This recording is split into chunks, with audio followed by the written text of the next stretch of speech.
back to another episode of Dealership Fixit. And today we've got Angel Hacker, who is the general manager of Indian of San Diego. And today we're going to ask her a couple questions, get to know her, and see how she elevated to a position like this in the Indian brand.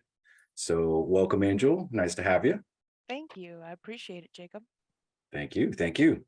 All right, so let's just kind of fire into the questions because I'm sure we need to get some of the background out of the way. Why don't you tell us a little bit how you first stepped into the power sports business and some of the roles that you've had within it, and then to, fast forward to where you are now, running your own store, general manager with the Indian brand.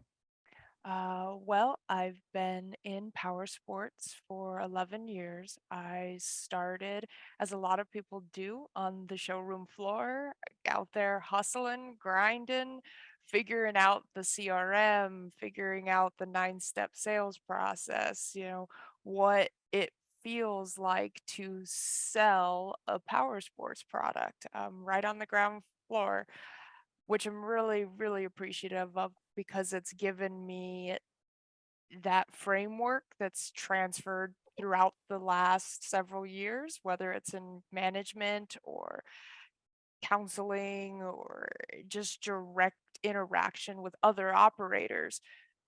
Those skills you develop on the showroom floor, whether you're in the web department or the sales floor, it's transferable. It stacks and builds no matter who you're interacting with. So I really enjoyed my time just being in the sales side of it. And then from there, I became had an affliction towards the internet department. I thought it was really cool, and this was really early on, and we can talk about this more too, of that the web department used to be almost this mysterious department of leads just magically like came through from the website, and there was this one person that sat at a computer and sorted through them all and just tried to get a hold of them as quickly as possible. How cool it has been to watch that department grow into what it is now, where there's entire BDCs and entire teams, and we've just developed more and more of that. What is the statistic? Like 97% of our customer base now starts in the web. They start on the internet. It's not just this one weird lead that comes through the internet anymore. It's all of it. So anyway, I liked the way that they were on the phone. I liked the way that they just had the person on paper before they even interacted with them. So then as that position opened up, I jumped right for it. I was like, hey, I'd really like to take that on. I am not afraid to be on the computer. I'm not afraid of the phone. Let's do this. And really, really enjoyed growing that department. And that was when I met you. And you were doing really big things on a high level with Ride Now, developing their BDC department and their web department, and getting to practice some of those new techniques that are now just standard for a lot of dealers was really cool. Uh, and then from there, I really wanted to work with Indian Motorcycle as a brand. I had it in my head. I loved working with Polaris on the off-road side. It was like, man, what if I could get into their street side? And at the time, this was when Victory was a little bit more disjointed. It wasn't part of the same network. So then when they released Indian, it became part of that Ride Now network. So Ride Now got to open that first Indian motorcycle dealership in Tucson. And then a position opened up in their parts and service department, which was a complete gear shift for me, set me on a totally opposite side of the dealership, right? I went from very strong positioning in sales and learning the sales process, learning back end, web, and then transitioning over into the operation side, where I learned parts, service, time management, technicians, shipping and receiving. And I stayed there for about 5 years. And that was a great learning experience that I got to work with still to this day, some of my favorite mentors. I got to work with Chris Chestnut, Phil Lombana, Matt Allen, Michael Pena, who, is no longer with us, but he was a salesperson in the industry for 15 years at the time. And Mike Willits, who also just had a wealth of knowledge. And it was just cool to be in such a small shop that developed so much experience, and they all had such a colorful background and experience. And then my husband, Brad Hacker, who is also in the industry, we kind of just got to a point where it's like, we kind of want to try something new. We're both born and raised in Tucson, absolutely love it there. But we were just ready to try something new out. And we discovered San Diego, and I just fell completely in love. Thought it was the greatest place. I was like, the weather's great, the beach is here, the desert's here, the mountains are here, everybody rides, everybody has recreational everything. And as things just tend to fall into place in life, as soon as we got back from a little vacation, there was an opening for Indian Motorcycle San Diego for their parts and service manager, and I connected with them, jumped right on board, and that dealership had me out here within about 45 days. We sold everything, uprooted, and came out to San Diego. And now I've been in San Diego since 2019. Outstanding. Outstanding. You said a couple things in there that I want to touch on, right? What a beautiful trajectory, by the way, right? All the way from right now Tucson, doing the sales, doing internet sales, up to running a parts and service division for an Indian store, and then getting your own shot to be at the number one position. I'm going to work backwards from that timeline there. And tell me about moving to San Diego, right? You said you and Brad, your husband, you both grew up in Tucson, right? You're married at this point. You're just kind of starting a life, and then you get this wonderful opportunity. What was it like for you to basically uproot a place that you were born and raised in and move, to a whole nother state, California of all places, right? And start over again in a new place? That must have been scary, wasn't it? It was scary, but at the same time, you have to have a certain level of just trust, right? Like, trust that the calling you're receiving is the one you're meant to follow. And it's just like any big change I had, coming into power sports was a big change for me. I had a career in dog training. I was a certified dog trainer and completely 180'd it and was like, I'm going to go sell motorcycles. Let's just try it. And moving to California was a lot like that, where it just felt right. The intention was there. It was aligned with where we wanted to go forward in life.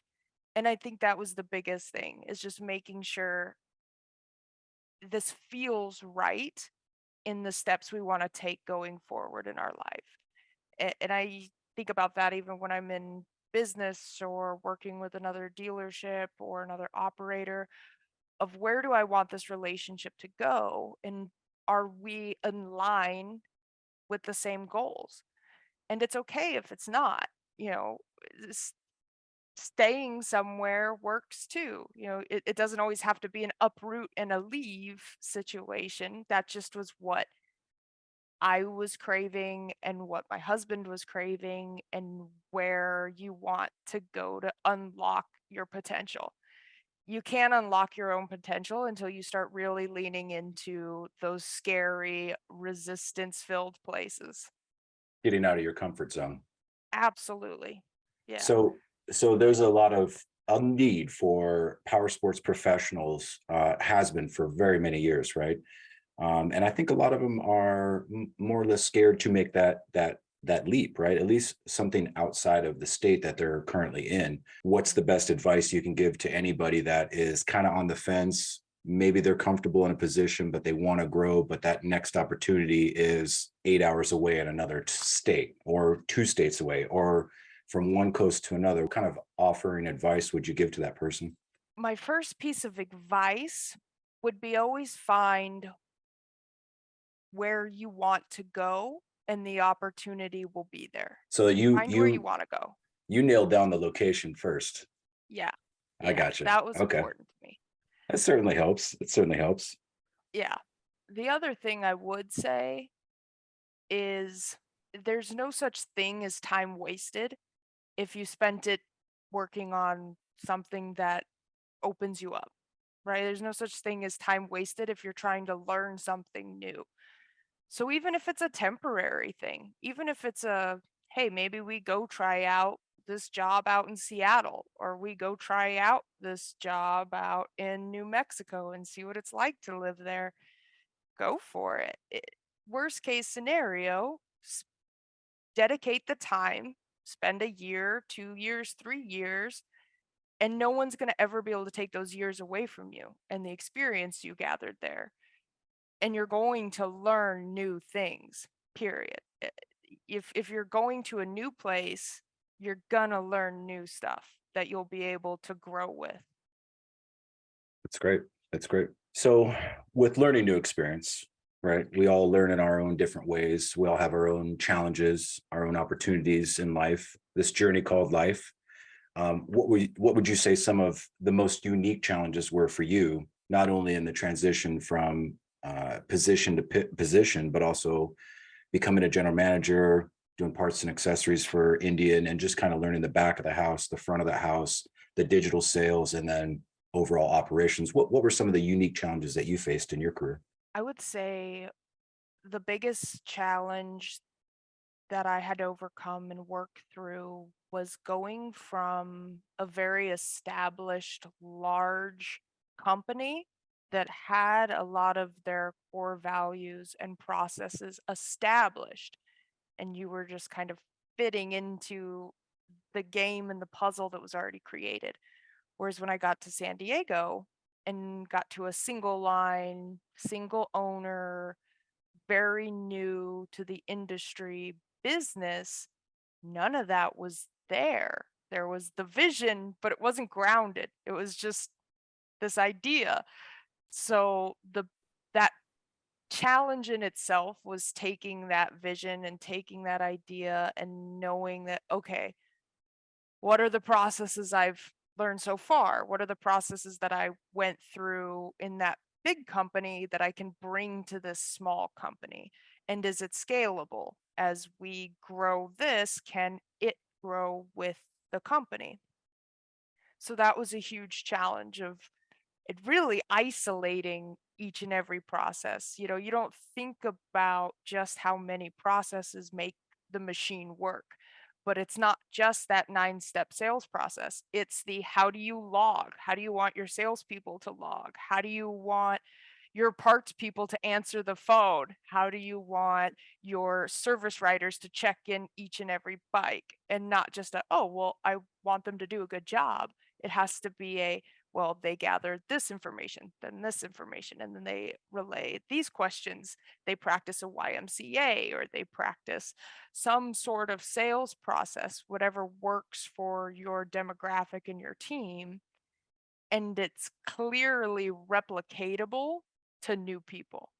That was huge and took me a long time to break down and develop.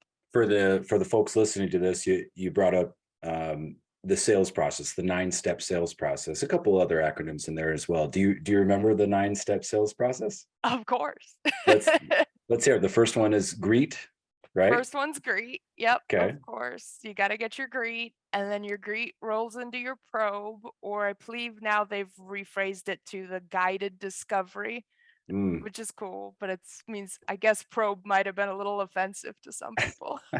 Well, probably you're just asking questions like what brings you in today? What kind of writing have you done? Right. It's just Mhm. more or less getting rapport building, right? Right. Yeah. Okay. Well, and it's the discovery.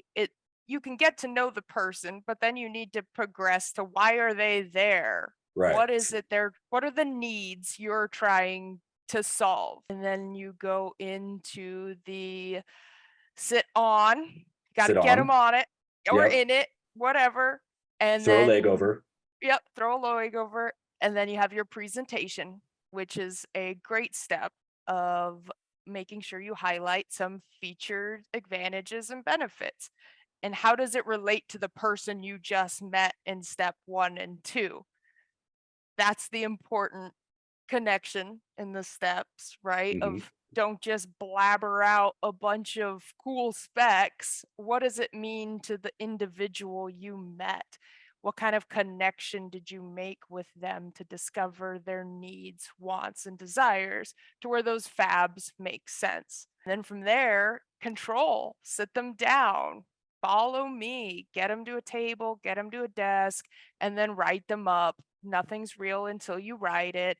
And then with your write up, you're able to work into a close, and then the close gets into the F&I, which that's kind of a funny, since we're on those two steps of the close and the F&I, so much of what I've learned is trying to get more of a full close to happen.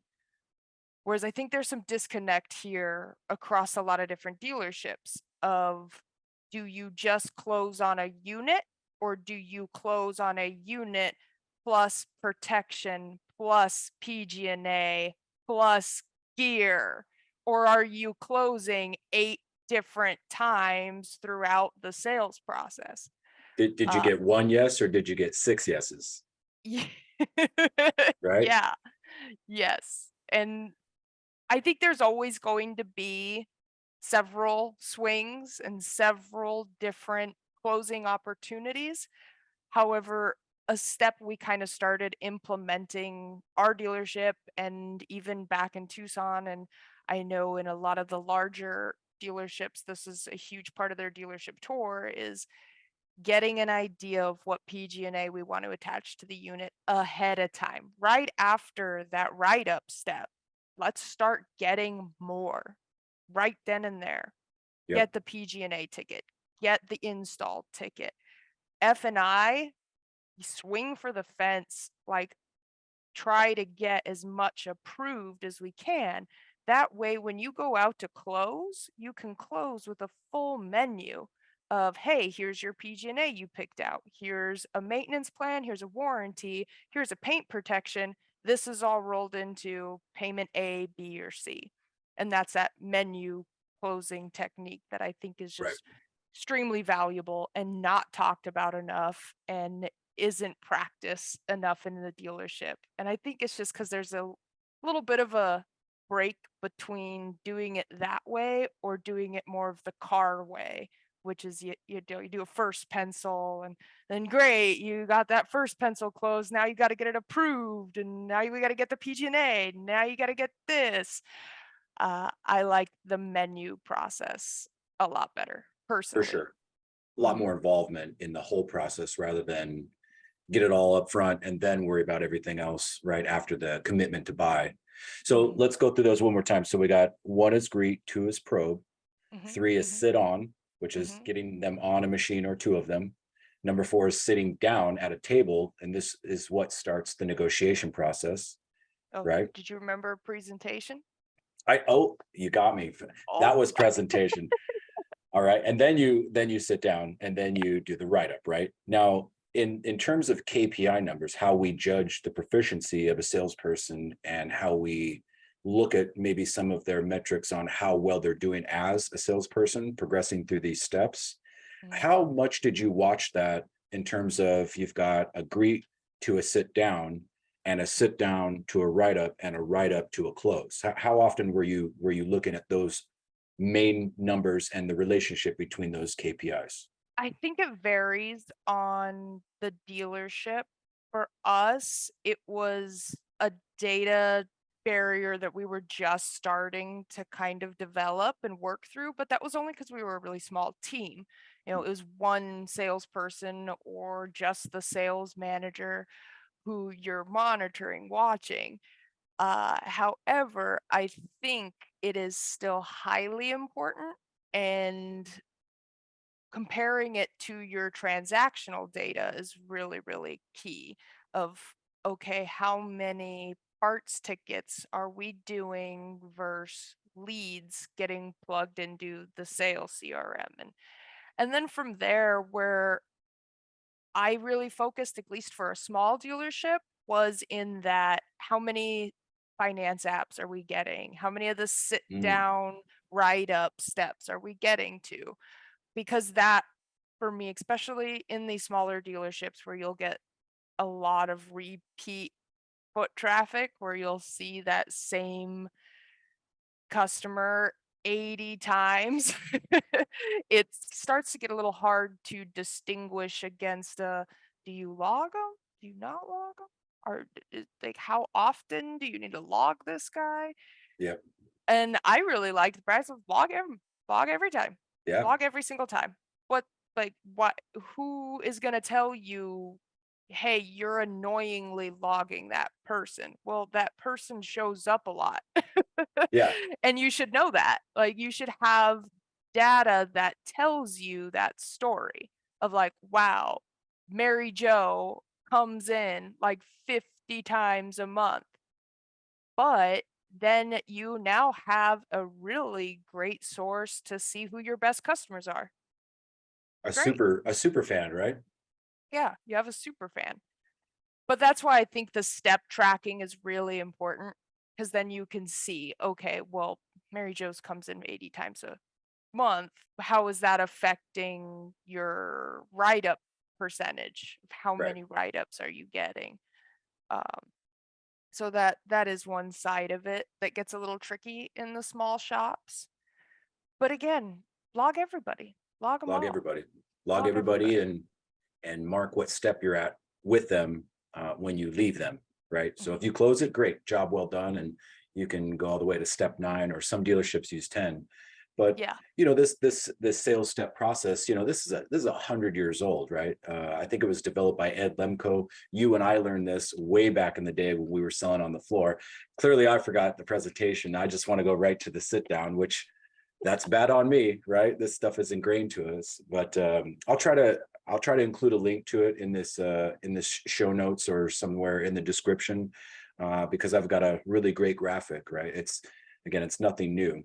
But some of the stuff that I always watched was the same type of KPIs but in the digital world, right? We wanted to measure and track everything and try to make it relatable as it was to this very old process that operators, general managers, sales managers knew about the floor and the showroom sales, right? They knew what a greet was, they knew what a probe was, all the way up and down this list of 9 things you're supposed to do when a customer comes into your showroom. And we tried to apply these same kind of principles to the digital customer as well, not Mhm. only on the outbound side, but the inbound side too, right? So how many calls are you making? How many times are you connecting with them? Are you setting the appointments? Are the appointments showing?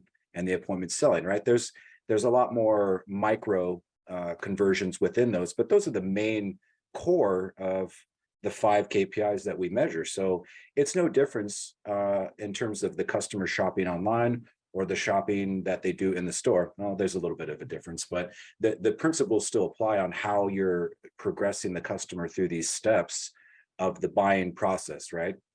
And Mhm. so it was always a fun thing to measure and track every month, because you can always pinpoint some of these deficiencies or some of these superstars just hitting it out of the park on certain metrics but not hitting the others, and you go, look there, right here, this is where we need to improve this technique, or we need to get more customers to the sit down. How can I help you to that, right?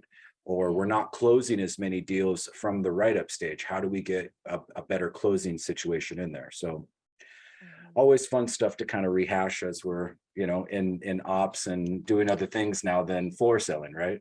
Yeah. It gives you the opportunity to see where there's growth.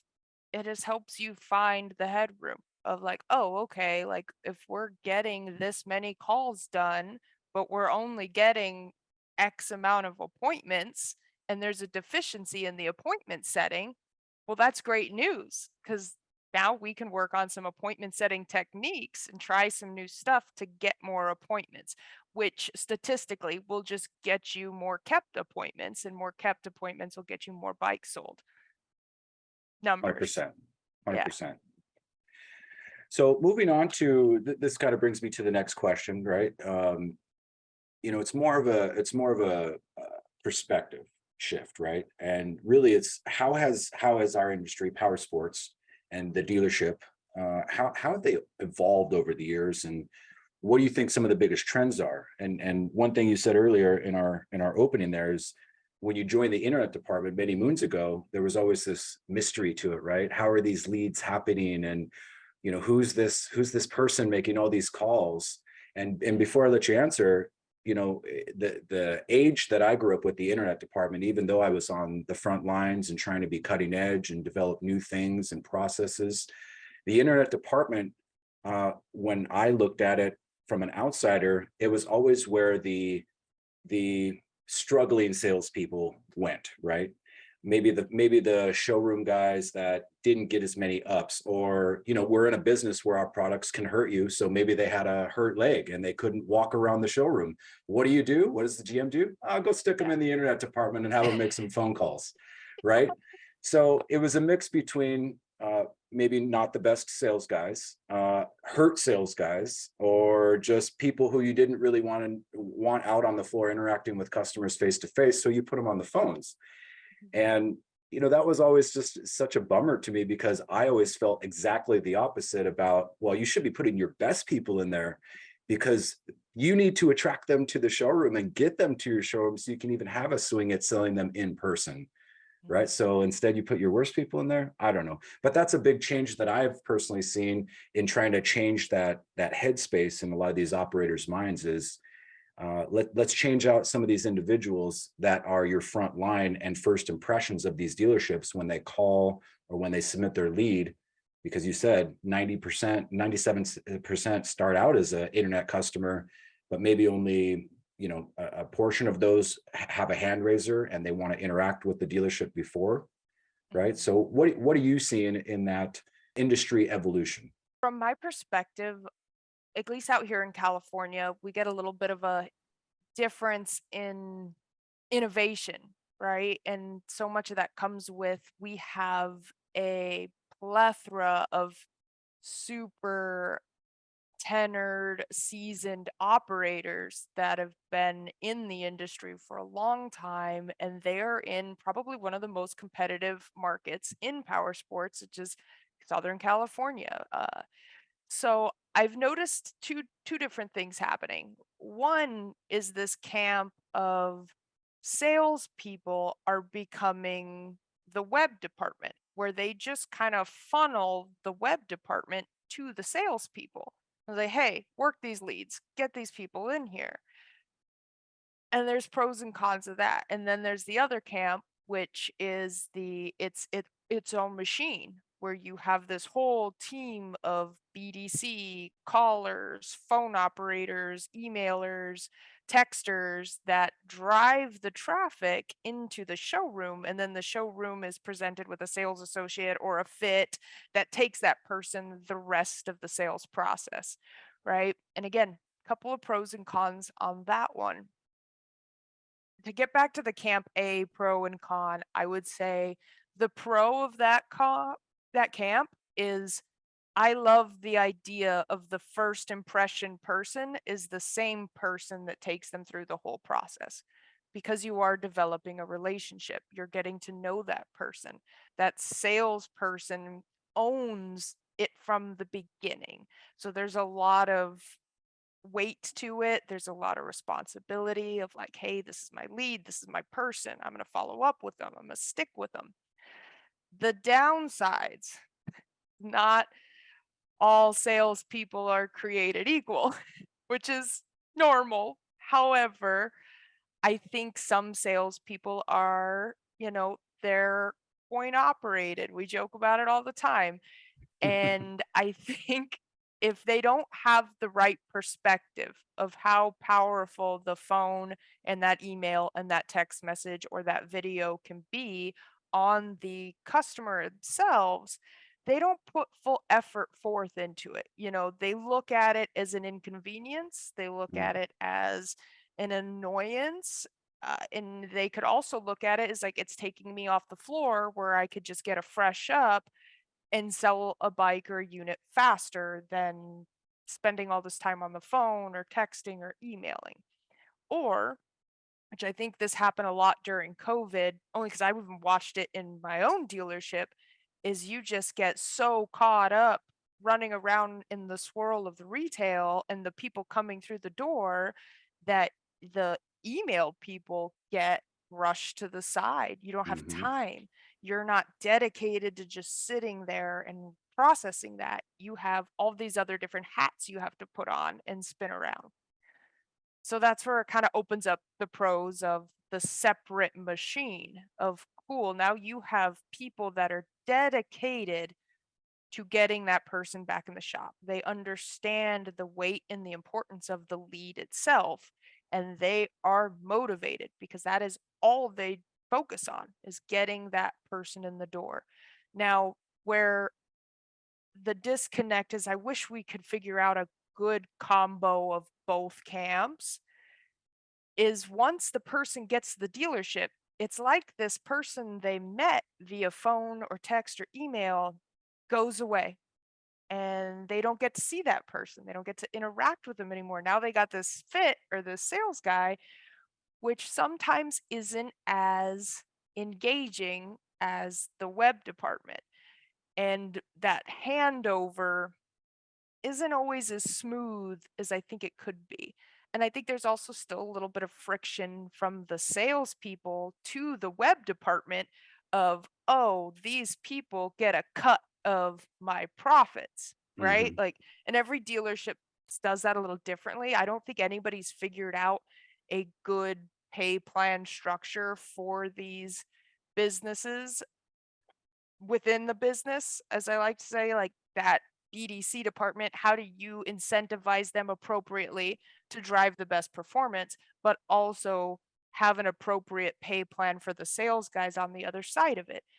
And it really brings up a good point of who is now the more important position. Because I completely agree with you. The way it used to be was the web department was kind of the redheaded stepchild. It was usually a female that maybe, like you said, is physically injured, or it was a lesser performance sales guy that everybody kind of felt bad for. Like, ah, well, you can figure this out. You'll be all right over here. Yeah. Whereas now,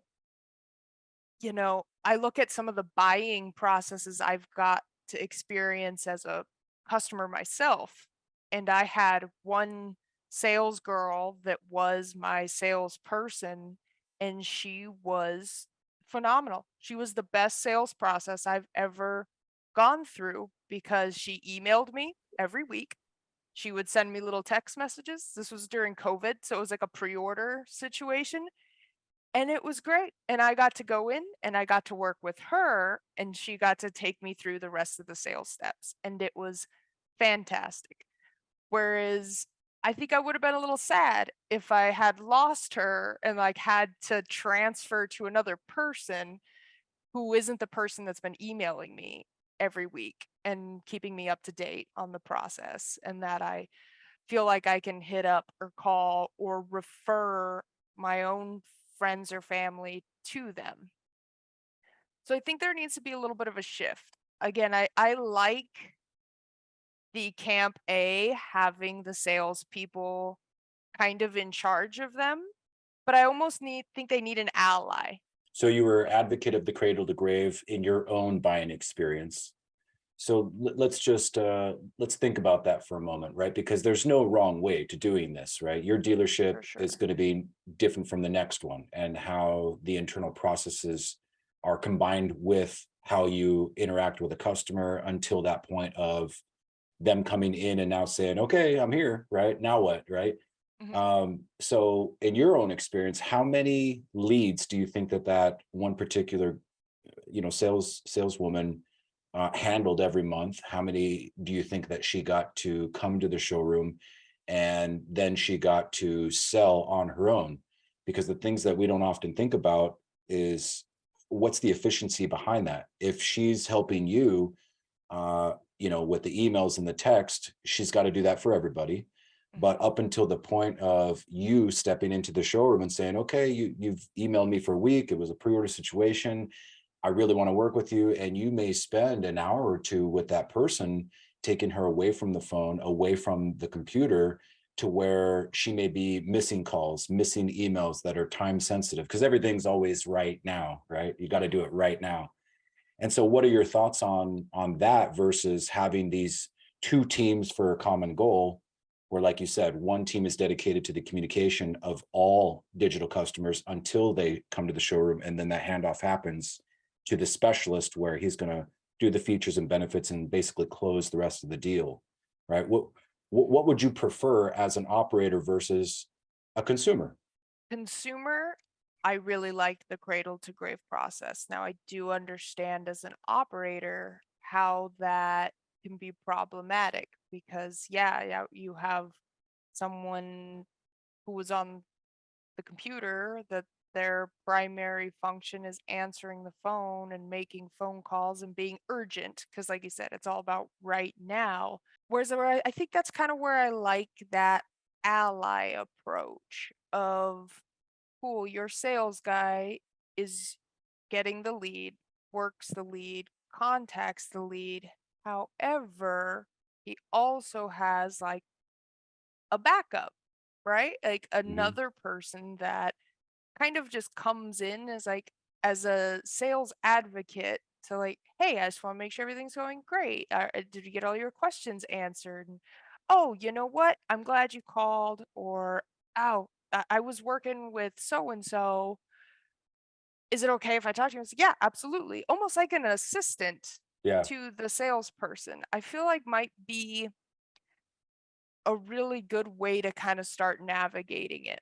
But that only works if the sales guys are practicing the same level of skill on the phone via email and text. Mhm. Like there has to be better alignment between the web teams and the salespeople.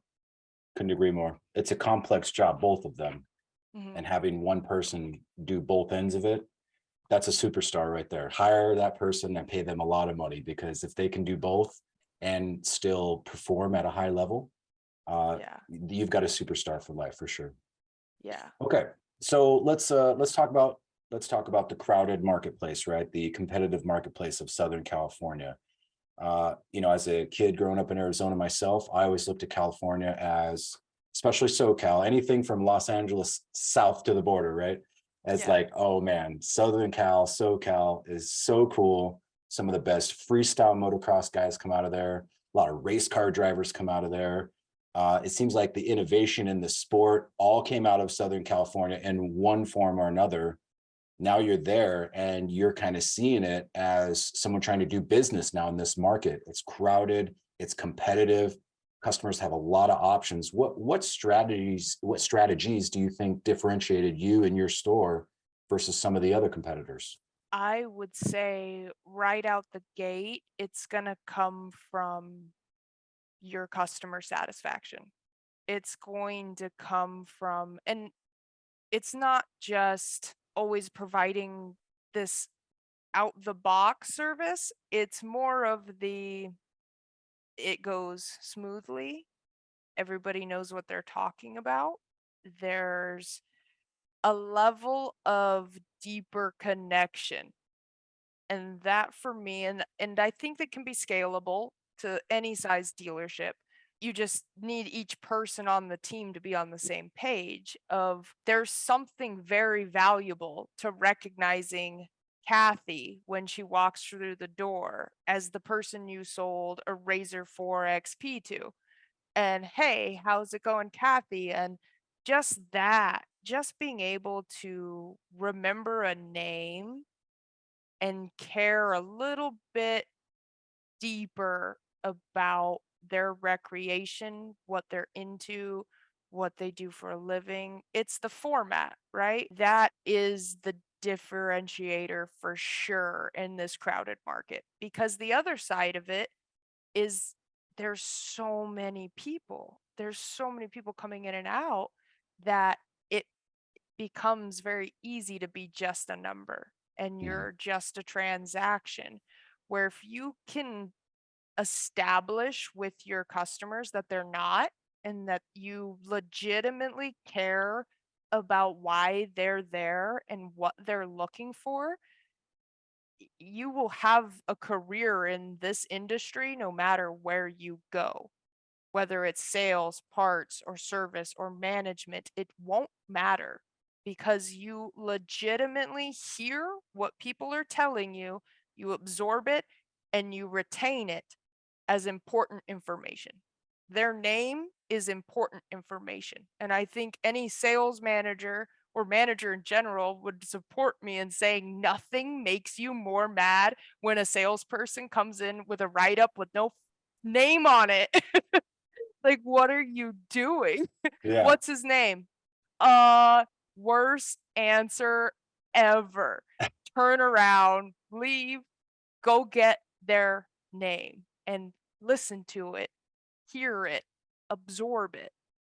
Don't just go through the paces. And it's hard because you get caught up, right? You get Mhm. excited, especially when it's like maybe it's been dead, it's been slow, you haven't had anything going on. You just need to make paycheck. You start getting in your own head and getting in your own way of being productive and successful, which it's not about you. Get to know your customer Mhm. legitimately, and they will feel it. They feel it and they understand. And then you'll get the reviews. And as you get the reviews, you'll get the referrals. And the referrals are a guarantee way that you'll continue to get business. And I know that's not just true for Indian. I know that's true for any manufacturer of as you continue to gain that trust and they feel comfortable there, it's a game changer. I think to a new friend of mine that just started running San Diego Harley. He's a fantastic operator. That shop is a beautiful dealership that just had some misalignment on management.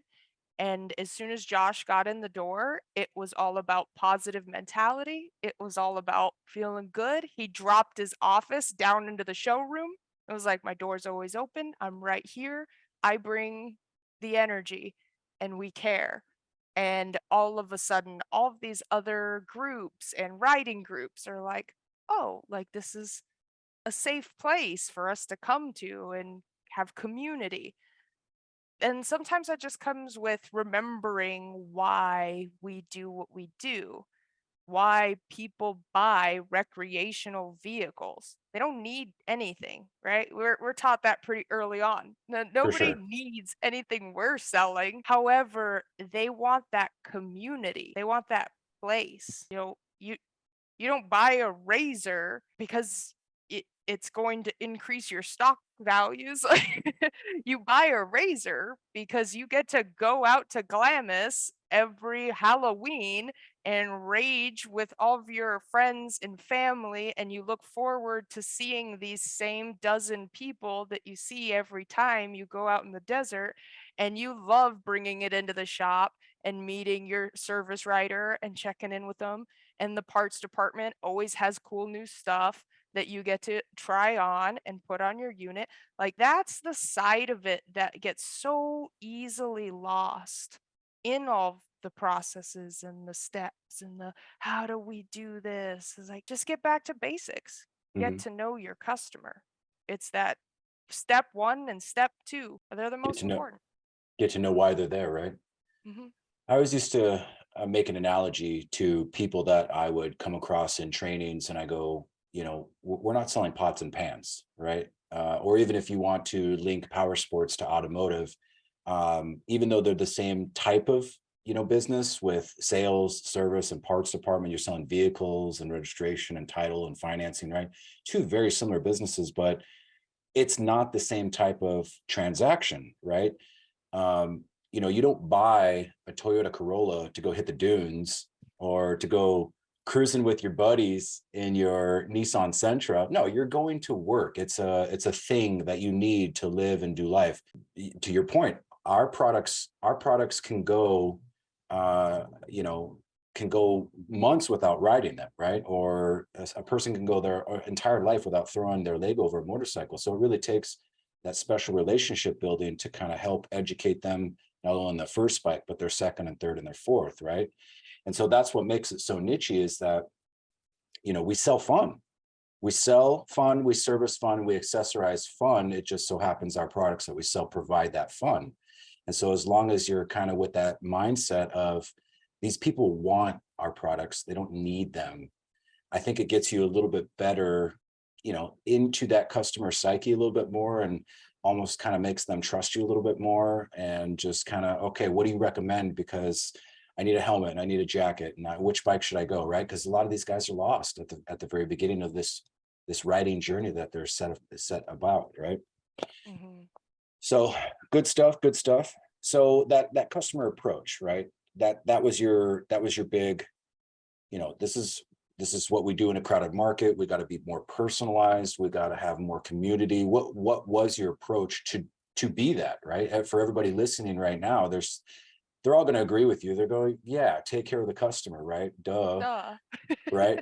But for a high level operator such as yourself, how did you do that? What steps, what training, what processes did you have to put in and put in front of your people to say, this is how we're going to accomplish that goal? That's actually a beautiful question. And that for me really came down to, it becomes very hard to focus on the customer when your head is going so many different directions. So my whole goal was always to make, how do we make your job as easy and simple as possible so you can focus on that relationship that you need to be focusing on, because otherwise you're not going to be able to. So a huge thing for me, and this really came to light in the operations side of the house, because I think that's a side of the house that struggles the most to get it, because there's so much going on. Anybody that's worked in parts or service, it's the hardest department in the house. You have constant fires, you constantly have the phone ringing. There's never really much time to think. And the other side of it is, you're not always dealing with customers on their best day. You're usually dealing with them very upset. So the approach I really took, which was just taking what helped me be able to accomplish it, is like, okay, I know what I need to do each and every customer. It's written down. There's a form, there's a track, there's a process that I can focus on that makes that relationship building not so scary and not so overwhelming, of like, how am I supposed to care about John and his wife and his family if all I can think about is the swing arm that's broken in the back and John keeps calling me every 10 minutes screaming at me. Like, you don't write down their name and number. Cool, we got that fixed. Hey, what brings you in today? Cool, get all that information. Let's go take a look at the unit.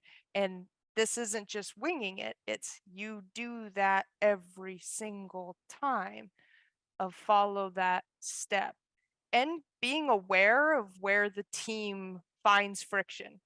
If you're noticing, or just ask them, what is it in your day that would make it difficult for you to make a relationship with a customer? And I'm sure they'll give you like 5 reasons the right off the top of their head. They don't probably don't have to think very much about it.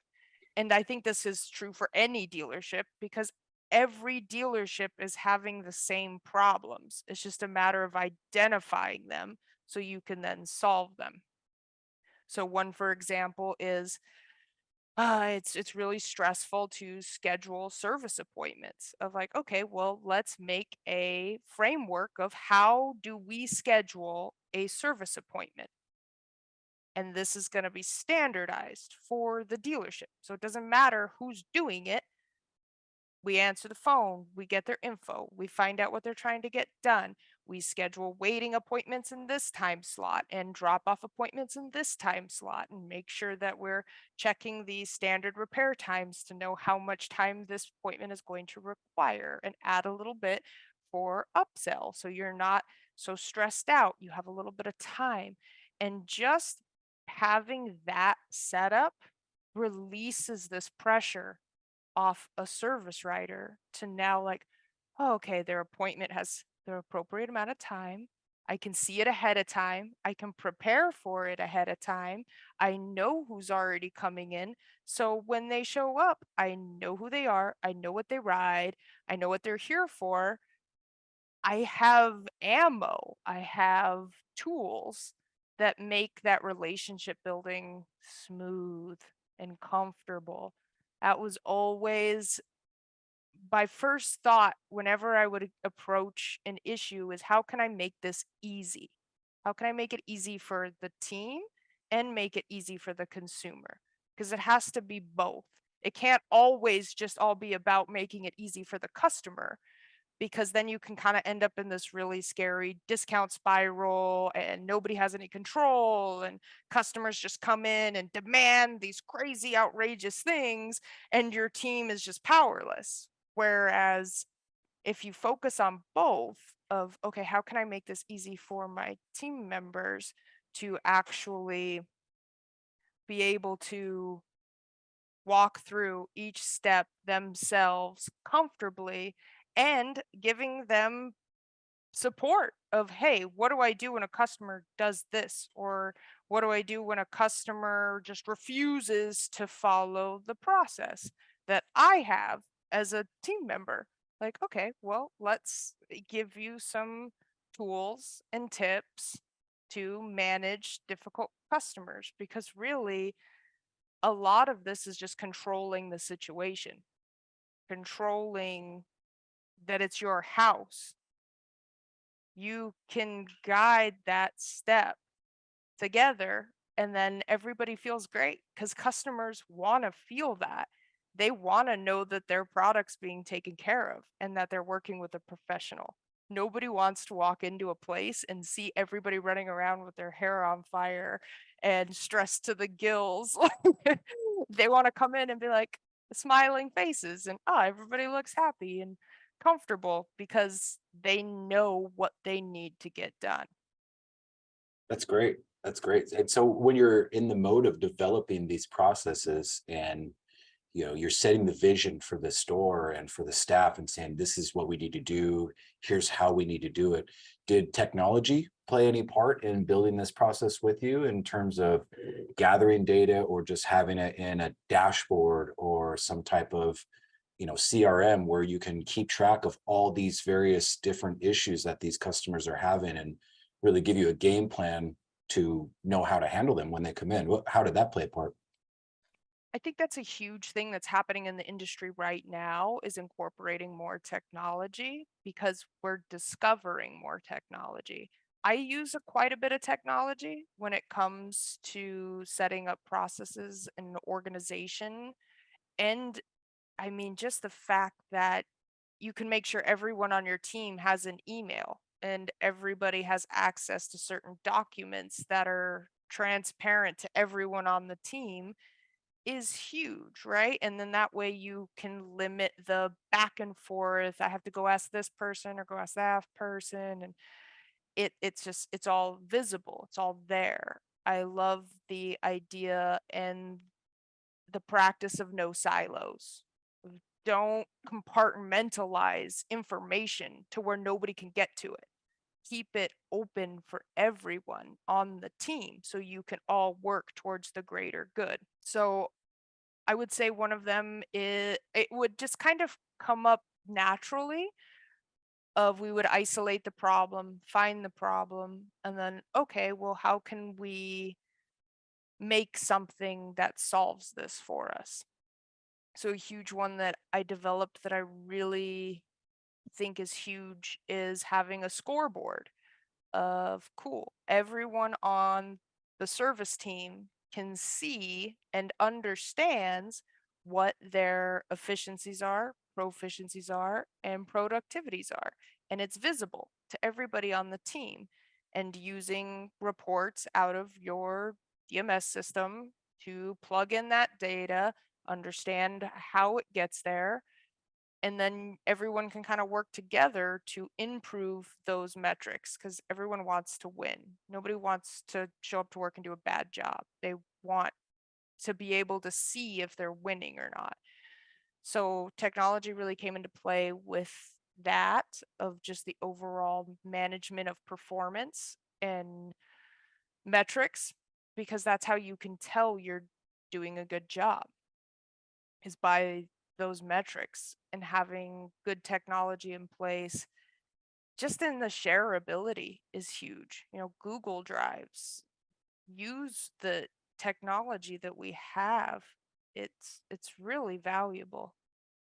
What do you think about some of these dealers now investing in building their own technology to help with some of their vision and some of their goals?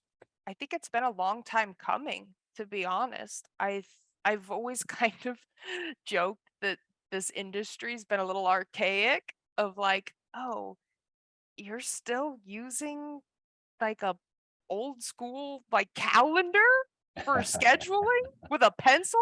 Like, oh, that's a lot more work than it could be. And Yeah. there's so many cool scheduling tools that now that make you better with time management. And so I'm really excited to see what comes out of more and more of these dealerships investing in their own technology, because I also feel like a lot of the technology that's currently available isn't dealership made. It isn't made by people that have been in the weeds. It hasn't been developed by individuals like yourself that know what the struggles are, because that's a huge part of developing the process, right? Is you have to be able to be flexible and pivot and adapt to, as when you and your team develop this, okay, here's our plan, here's our process, here's our steps. Okay, you're gonna have to make changes, probably a lot of them, because you're going to discover holes that you didn't see right out the gate.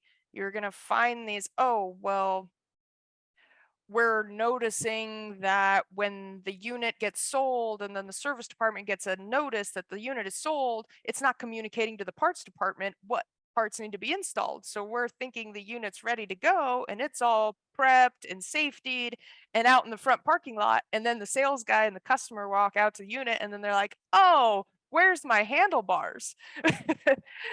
And then it's like, oh, well, we need to incorporate that somewhere in our process of, hey, now this ticket jumps over to the parts department before it's complete. So then parts can catch things and have multiple sets of eyes on it. And all that just comes with being able to pivot and adapt and not setting a step process and not being willing to make changes to it. You really got to be able to make changes and adjustments. And I think that's going to come into play with some of these new technologies of, hey, let's see what they do, how they work. And as time goes on, we're probably going to find some faults and some issues that need improvement. And we will make those adjustments and faults. And the beauty of where the industry's at right now is there's more and more people like yourself that are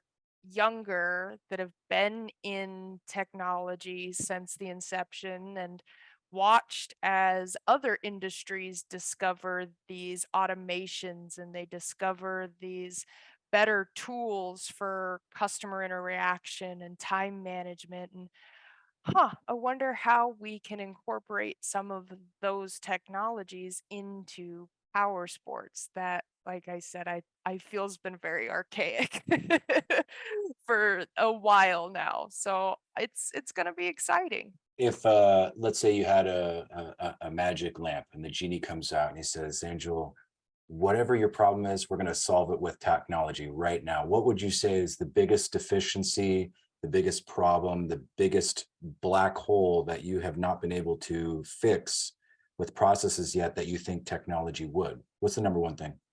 The first thing that comes to my mind is marketing. Marketing. Marketing. Okay. Yeah, In what way? in a couple of different ways. I think marketing is a beast all in itself that a lot of operators and a lot of principals don't necessarily have the background in But they and all the love to do. knowledge. But they all love to do They it. all love to mingle and tinker with the marketing, even though they might not have a background in it, right? Correct. Yes. And I think it tends to cause some problems that maybe weren't even there to develop to begin with. It can be a huge hit on expenses. It can become a money pit. And that was an area that I know as an operator, I felt very blind to of is because I didn't have the background in SEO, and search engine optimization is just something that, unless that's your education privately outside of a dealership, it's not really talked about that much. And then when you listen to certain teachings and podcasts on it, it's very rudimentary, or it's too little, where it's like, okay, well, I get Facebook. uh but how does a dealership sit down and strategize their target audience and have an AI type system just take what they know of, hey, I know I'm in this location and I want to target these zip codes for these age brackets and these income levels.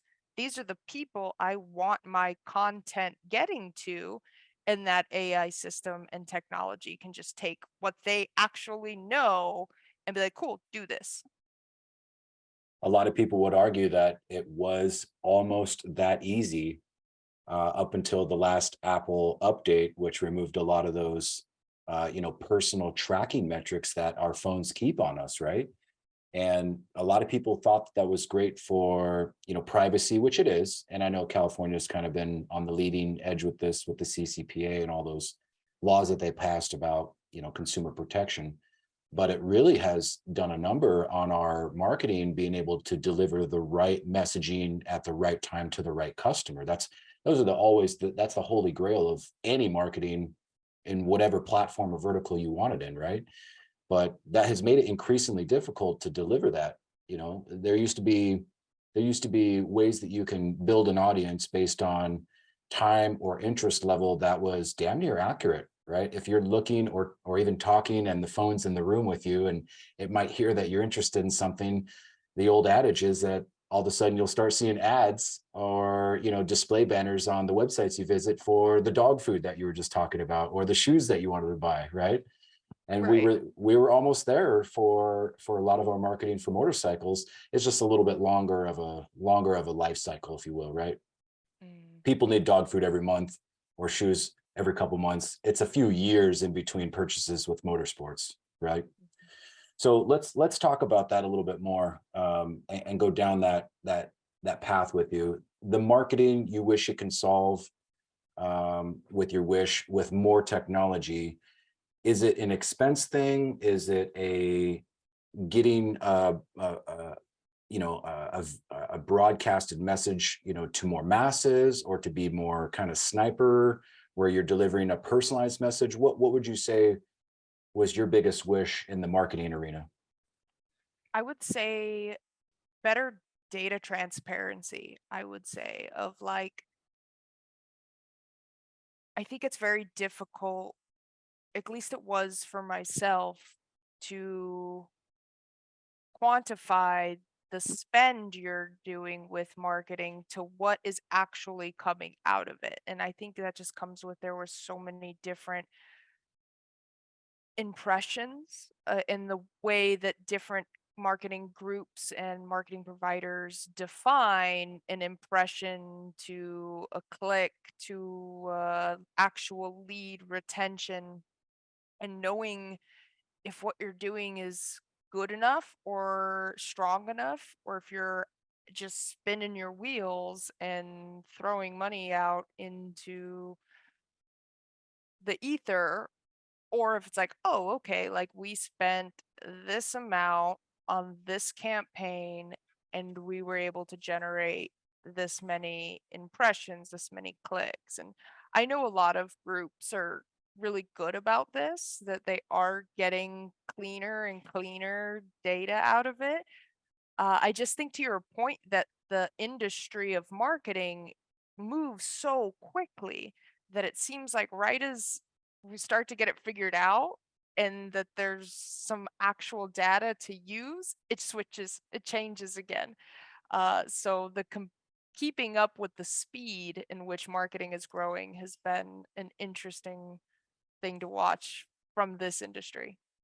In digital marketing, it's certainly a great equalizer, right? Mhm. If you're knowledgeable about it, or you hire the right kind of people to do this work for you, or even some of these larger agencies that are able to deploy a lot of these campaigns in all these different areas, like you said, it certainly makes a difference in it, rather trying to do it all on your own, right? Mhm. Did you have an agency that you collaborated with at least once a month, twice a month? Yeah, we worked with a couple of different groups. One of them that I really enjoyed working with was Power Sports Marketing, Great. just because they were very industry focused. They provided a lot of tools that you could use yourself. And again, it was very collaborative of like, hey, what do you got going on? What would you like to target?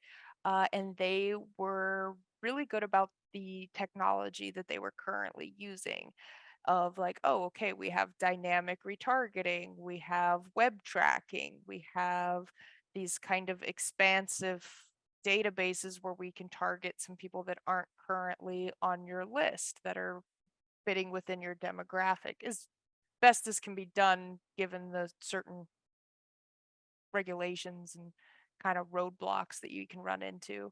But yeah, I really liked working with those guys. And which one of the channels that they offered this advertising in do you feel worked best for you, your dealership, your area, and your product?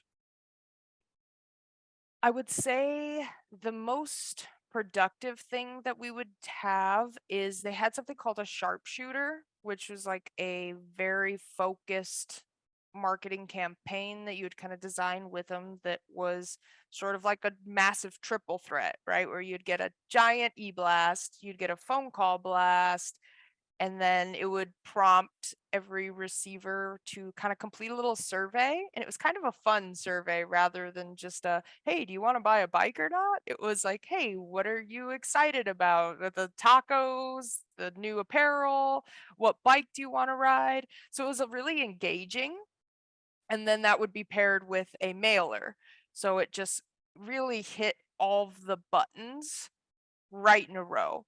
Now, the downside, which I'm sure this is just kind of that comes with marketing, is that can be a little expensive. And depending on how many events your dealership is doing, that can get a little costly over a period of time. So, as like a single line dealer, I was kind of finding that a good, reasonable budget with it was like a sharpshooter a quarter.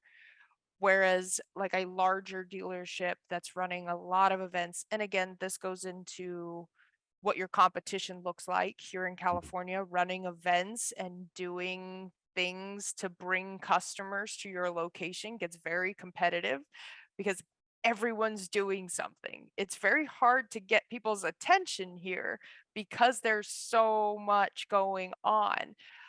So really having events pretty often is important for these areas that are very competitive.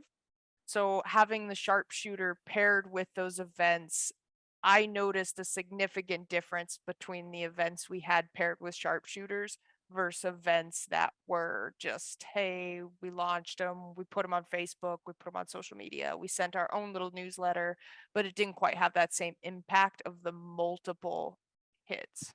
You saw a big difference with the agency doing these multi-pointed, launches with direct mail, e-blast, social media, Google, the huge broadcasting just for that one event. Mhm. What was your typical response rate on some of these fun surveys that they put out there on the tacos or the beer night or whatever it said, right? It was kind of fun. What was your typical response rate on that? Pretty high. We would get anywhere between like 40 to 60% response rate, which Okay.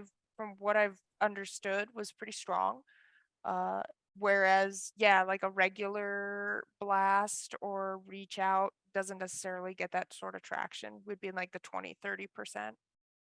Now you've got this response rate, right? Which is better than industry norms. What would you Mhm. do with these responses? Would you deliver them a secondary message or do phone outreach? What was your follow up to that? Yeah, then we would take the responses that we got and push them into the sales department. And my sales guy would just go through and text everybody and call everybody and just make that personal connection to them. And then we got great response that way too, because then they were already kind of prepared for it. And Mhm. we actually got a lot of positive feedback on the marketing too, of like, wow, this was really nice. Like I wouldn't have known about it otherwise, especially with the mailers, because I think they're kind of an old school way of doing things, but it's still effective.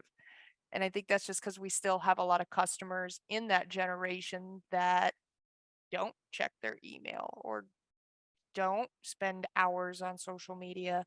They check their mail. And that was a really cool piece of marketing that I think is still very effective with our market.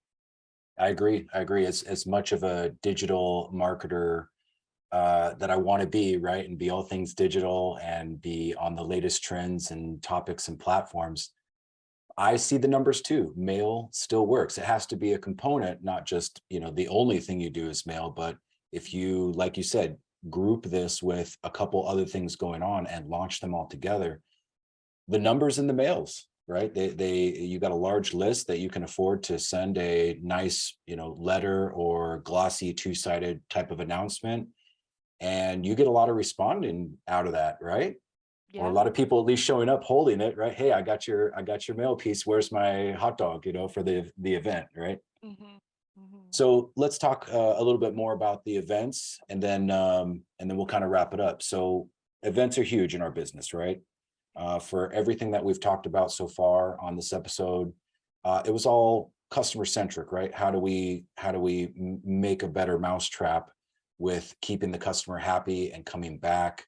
We talked about technology, we talked about processes, service and parts, and kind of getting everything organized, all for the benefit of the people that keep the lights on, which is our customer. If they stop buying our products and servicing their vehicles with us, we don't have a career, right? Hmm. So tell me about the events, because that's the fun stuff everybody kind of likes. There is a almost two parties to it, right? When you look at the staff that puts on the events, which is typically your sales staff, some guys love it, right? And I'm talking about the sales staff. They love it and they're happy to be a part of it and, be the grill master that day, or go put, the easy ups out on the parking lot and blow up a bunch of balloons and put out the big inflatable, wacky, waving guy right on the corner of the street. And then Yeah. there's the other guys that go, oh, not another event. We never sell anything. These customers are only here for the free food and to listen to the band and, ask me questions, but I sell nothing those days. As an operator, as a salesperson, you've had a long, very successful career in the dealership in many capacities. What's your overall feeling about these events? I can relate to both those people. And I think that all just comes down to the quality of execution of the event. If you're not putting good marketing effort forth and you don't have a good plan of how that event's going to go and what the call to actions are that the customers are going to be coming to you with, and your team doesn't have a good plan of how to react to these people at this event, you're gonna have a bad event and your staff's gonna be annoyed. They're gonna be overworked. There's gonna be too much pressure and they're gonna have like a meltdown. I have watched and experienced and been a part of really wonderful events and really not wonderful events that were a nightmare and like a oh my god, like I think we just lost money all day. So I do understand how that mentality gets there, but I do think it is stemmed from the overall execution of the event. And that really came down to giving your team really clear reasons why we're having the event. You have to have a good why. The why for your event can't just be well, we're gonna cook some burgers and people are gonna show up and it's gonna be busy. That's not gonna work. It We has to posted it be, on Facebook. yes, we Yeah, posted it on Facebook. There has to be a, okay, the purpose of this event is demo rides, right? We want to get butts and seats. We want to get them riding the bikes. We want to get them excited about the bikes. And then from there, we want to be able to help connect them to bikes, have find them the perfect bike.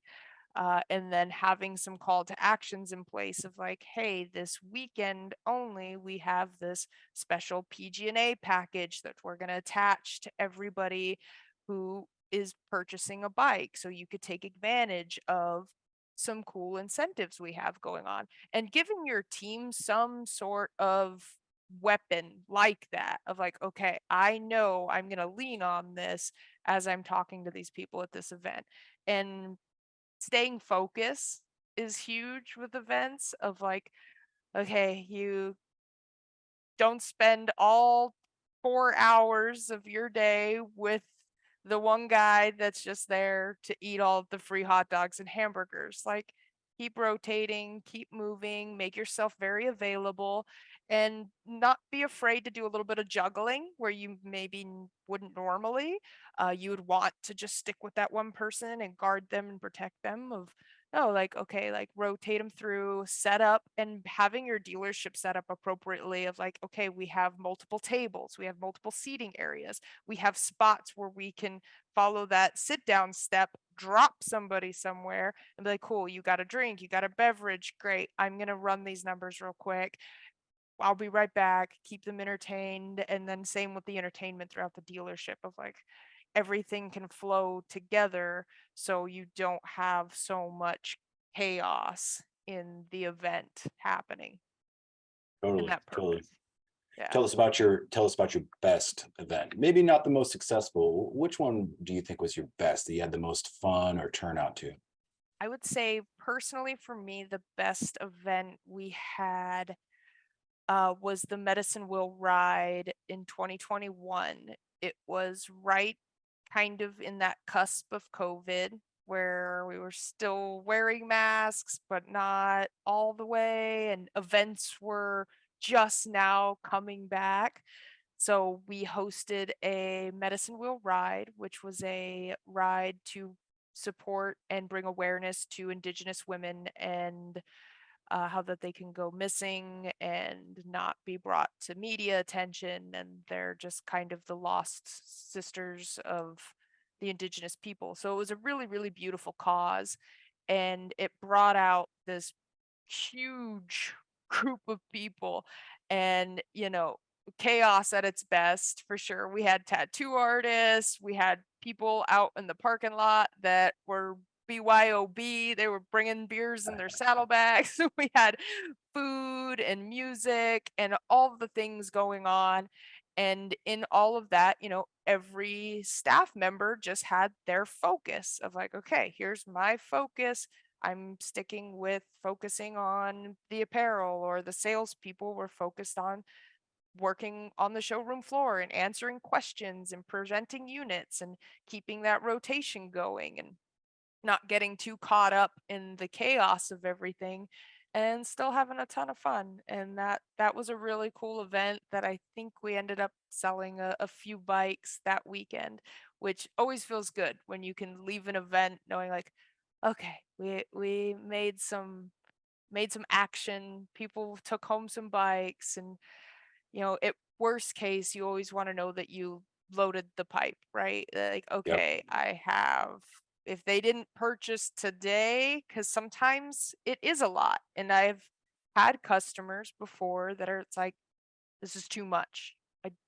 I can't handle like a big decision while all this is going on. They get like overdosed of dopamine, where it's like, okay, cool, like let's bring it down, let's get all of the information, let's get your app, like, and let's schedule an appointment, get you back in here, make it easy, put a deposit. That way you kind of are able to lock them in and set your week up for business and success off of that one event. That's so cool. So cool. And that was all your planning, all your strategy, all your vision, and Oh, putting it together. Oh, very much a collaboration.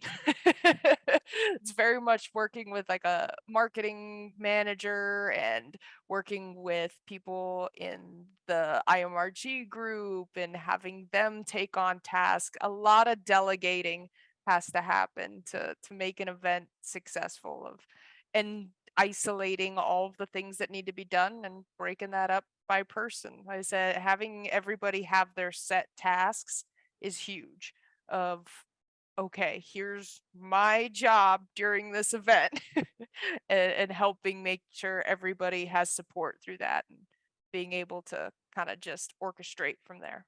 That's so great. That's so great. Delegating and managing everybody. So we've talked for a little while now. I think we've almost hit the 45-minute mark, and I want to part with one last question. Okay. I came into this from automotive. I came up as a technician working on cars, sold cars. I've been in dealerships, my entire career, and just kind of working through those positions within the automotive dealership, and then getting this wonderful opportunity to step into power sports and just accelerating into hyperdrive my love for the sport, because I was an enthusiast coming into it going, wow, I really kind of got this business figured out from the back of the house to the front of the house. It's kind of the same stuff, but now power sports, I love this stuff, right? But I didn't have the early introduction to it like a lot of people have had, right? A lot of people have been 20, 25, 30 years into the power sports industry, but these guys are already excelled to a level that is running a store or a high level GSM or GM like yourself. For the first timer, right, that's coming into it, maybe they're a little unsure. The industry definitely needs a lot more people to help drive it forward. We need more professional people, people from different backgrounds, people that have had experience in the sport. What's the advice that you would give to someone that is interested in getting involved in the power sports industry, either as an owner wanting to buy a shop, or just an entry level employee wanting to sell bikes when they're just starting out? Mm. Uh, What I would really like to start seeing more is the leaders in this industry kind of stepping forward and creating intern programs, working with their local high schools. We did a wonderful program with High Tech High, which is a high school here in Southern California, where they have a intern program that they you can sign your business up for, and you would have to look in your general area to see what's available. But we took on 3 different teenagers as full blown 5 to 6 weeks. They came to work 5 days a week, bell to bell, and they just learned. They just learned. They were interns, so it was of no cost to us as a dealership other than sharing our time and our knowledge. And all 3 of those teenagers are still in the industry and still building their careers and fell in love with it, and we're just given the opportunity, right? So I think that would be the first thing is if you're a leader in the industry and if you have the means to invite others to learn from you and your team, it also will revitalize your team. My technicians loved the whole time, because they had this kid that just thought they were the coolest thing ever. They were like, this guy works on motorcycles for a living. He knows everything about motorcycles. And how cool does that get to feel of, oh wow, like this young person really looks up to me and I can show them something. And it's such a great energy to bring into the industry, because I think it has been very scary in the past. I Mhm. think walking into a Harley-Davidson dealership as someone that doesn't ride Harleys is probably one of the scariest things you can do. Like, nobody looks like you, everyone's dressed kind of scary with their big rings and tattoos and flannels, and it's that motorcycle, and there's just big personalities in dealerships that can be really scary. So being more receptive and inviting people into our space and like, hey, you can learn this. Hey, you can jump in on this. And I think the other thing I would like to just share as advice is don't let it scare you because maybe you look a little different than people in that dealership, that you absolutely can still do it too. Just because you don't see a lot of females or people that look like you doing it doesn't mean that you can't. And just try it. Like, just jump in and give it a go. Even if it's, you don't even have to start riding right away. Because I think that's a misconception is people are like, oh, you have to know how to ride, or you have to have grown up with motorcycles and off-road to jump into this. It's like, no, not really. Not really at all. You just gotta actually like people and talking to people, and you'll start to understand why they're into what they're into. And then you may discover for yourself this passion or this community. And then before you know it, you'll probably have a motorcycle in your garage, or a Ranger, or a jet ski, or something that speaks to you, all because you discovered this way of making a living that's truly exciting and rewarding. And I don't think enough people give it the credit it deserves or a chance that, hey, you can have a lot of fun doing this. They catch the bug and it breeds a whole nother generation of riders and enthusiasts. I love it. Yes. I love it. All right. So what did we learn today? We learned that Angel is at the peak of her career, killing it in Southern California, selling lots of bikes, making processes. And this comes from a long history of professionalism within the parts department, within the internet department, the sales department, learning it up from the ground level all the way to where she is now. She's corrected me on my 9-step sales process. Thank you for that. And she's just killing it out there. So what's the next step for Angel? Where do we go from here? Next steps for me.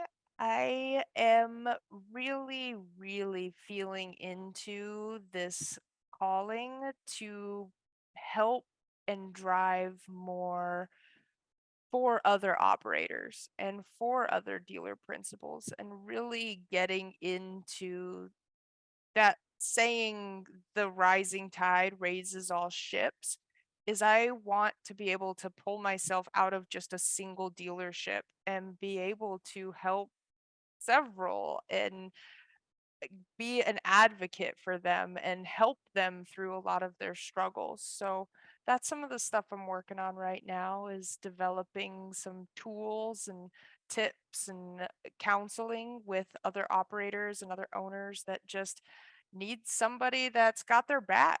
That's something I've always cherished and needed during my time operating and my time coming up through the industry, is having someone that you can have a discussion with, that you can bounce some ideas off of, or someone you can just call when you're having a rough day or things are just spiraling out of control, that you can simplify with and be like, let's get back to the basics. Let's go back to our processes. Let's find a way to reframe what's going on so you can be happy and productive. Because at the end of the day, this is a fun industry, and we should all be happy doing it at any level. And I think more operators could use the support and use the help. Well, hopefully they will find this podcast and pick up a few little nuggets that we talked about today and continue to listen to more of our episodes, and just really kind of get a good reassurance that they're not alone out there. There's people out there providing value for the masses, free of charge. We can talk to them. We can help them with some of the things that we've learned and certainly our experiences that we had, and just help guide them a little bit. I'm totally with you there. So thank you, Angel. And thanks for everybody listening. And we'll catch you next time. Yeah, thank you, Jacob.